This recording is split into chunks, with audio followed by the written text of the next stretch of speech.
Benjamin Franklin once said that the only thing certain in life is death and taxes. And while you're still alive, let's figure out how to mitigate the taxes.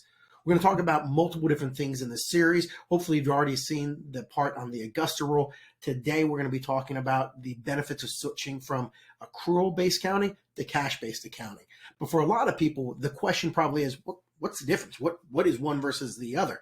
That's okay. This is going to be very simplified. If you ever want to kind of get into good accounting, first thing to learn is revenue recognition. That'll help you along the way. Maybe I'll shoot another video just specifically on that topic. But this is a very simplified, easy, broken down version. Accrual accounting, at the end of the day, is this. You sold a deal for $1 million. Before you receive that cash, right, before somebody pays you for that $1 million deal, you're going to record that as revenue. Let's say, for instance, you buy a piece of software and you haven't yet paid for it. So let's just say software costs $1,000. You have not yet paid for it. In accrual accounting, that would still come down as an expense, right?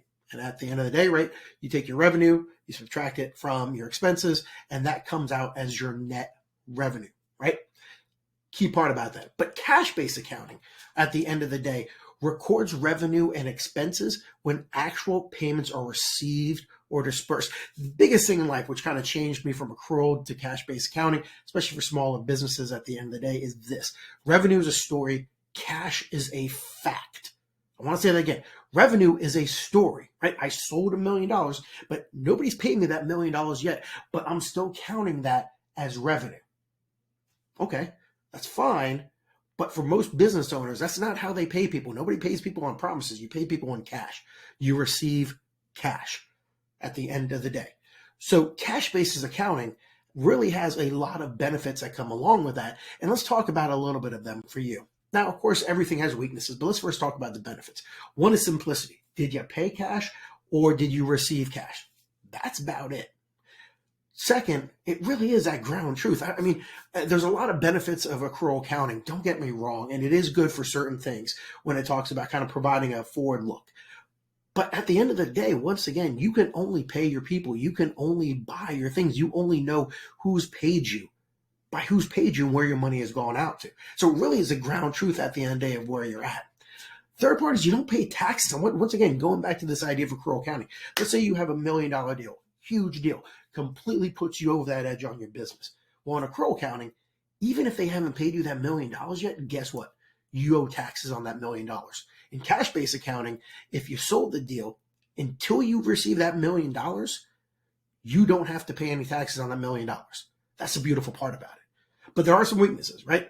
At the end of the day, the cash-based accounting is not GAAP compliant. So once you hit a $25 million a year threshold, a company has to move to accrual accounting, just the way it works.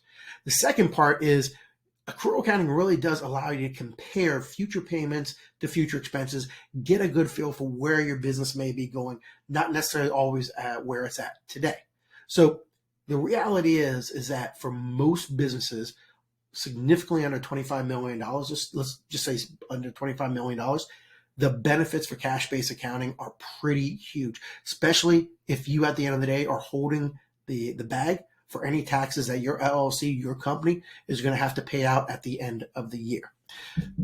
As always, you need to consult with your own tax advisors, talk to your tax attorneys that they're worth their weight in gold. This is just a video for you to kind of go out with, get some advice, and then go out there, do your own due diligence, do your own research, bring in your own experts who can specifically talk to you and your circumstances. At the end of the day, feel free to reach out to me if you have any questions. I love the game. I love entrepreneurs. So reach out if you have any questions. DM me, hit me up on LinkedIn. Keep on grinding, keep on hustling. I wish you nothing but luck.